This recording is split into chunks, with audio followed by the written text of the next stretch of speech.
დამოუკიდებელი საქართველოს პირობებში დამოუკიდებელი მაუწყებლობა იწყება დაახლოებით 91-12 წლიდან. დაახლოებით ეს გახლავთ ტელეკომპანია იბერვიზია, ტელეკომპანია მერმისი, მართალია მეორე არხი სახელმწიფო ტელევიზიის მეორე არხი იყო, მაგრამ მაინც იყო აბსოლუტურად განსხვავებული სეგმენტი. ფაქტურად ვაკეთებდით ჩვენ იმპროვიზაციებს ყველანი, ვინც ამ სფეროში ვიყავით და ფაქტურად არაფრისგან ვაკეთებდით ტელევიზიას.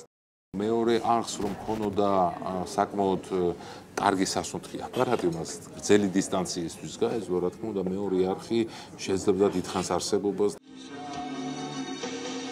ყველაზე დიდი კონკურენცია იყო საქართველოს ტელევიზიის მეორე არხსა და იბერვიზიას შორის. შემდგომში უკვე ეს კონკურენცია გამოიხატა ტელეფესტივალ მანაში. პირველ არხს ძალიან უჭირდა, მახსოვს ერთ-ორ ნომინაციაში იყო მაგალითად ალიონი ან რაღაც ესეთი პროგრამა პირველი არხიდან წარმოდგენილი. უკვე 96-დან 17-დან ტელეკომპანია რუსთავი 2-მა აიღო ლიცენზია თბილისზე და იქიდან მოყოლებული ტელეკომპანია რუსთავი 2-მა ნამდვილად შექმნა მთელი ეპოქა ახალ დამოუკიდებელ ქართულ ტელესივრცეში. ამ პერიოდისათვის უკვე 94 წელს იბერვიზიამ შეწყვიტა მაუწყებლობა. პირველი ეტაპის რუსთავი 2 იყო ძალიან პრიმიტიული.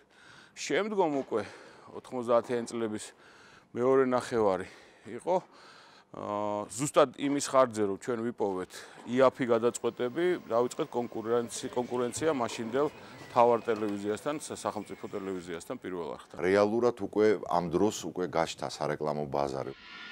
რო გავიხსენეთ 97 წლის აპრილში, მას შემდეგ ზუსტად წლის ბოლოს უკვე გვეკავა სარეკლამო ბაზრის დაახლოებით 30%. მეორე არხის შემდეგ ყველაზე ინოვაციური რას იყო ქართულ ტელესივრცეში, ეს იყო პირველი გასართობი ტელევიზია, რომელიც მაესტრომ გააკეთა პირველი სტერეოს არხზე, ეს იყო სიახლე.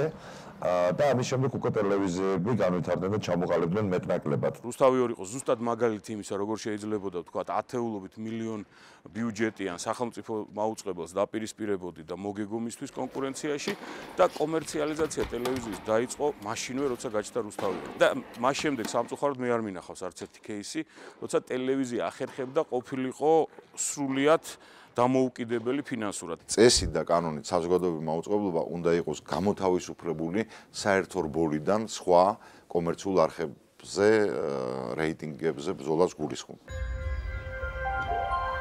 პრაქტიკულად 11 წელი გავიდა. დავიწყეთ საკმაოდ პატარა გუნდით 3-4 პრიორიტეტი იყო გამოყოფილი.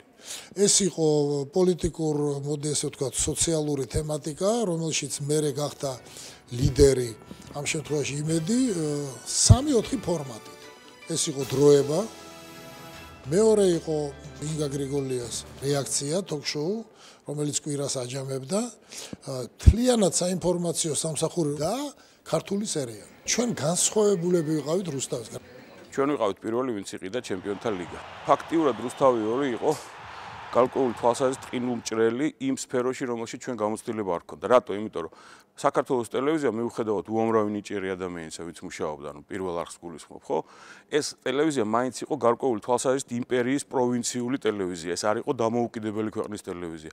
თუ კი ვთქვათ კომერციული არხები აკეთებენ იმას, რაც უნდა მოსახლეობას, საზოგადოებრივ მაუწყებლობამ უნდა გააკეთოს ესეთ პროგრამა, რაც ჭირდება მოსახლეობას. ეს იყო სრულიად ქართულენოვანი მაუწყებლობა, როცა ჩვენ უარი ვთქვით დუბლირებული ფილმების, აბსოლუტურად არაქართულად ფილმების გაშვებაზე. აი ეს ქმნიდა წარმატებას. ყველა სერიალი, რომელიც ჩვენ ვაწარმოებთ, არის საექსპორტო, ასე ვთქვათ, ნიშის მატარებელი. ყველა გაიყიდა, რა ძალიან მნიშვნელოვანი ქართული ტელესივრცე.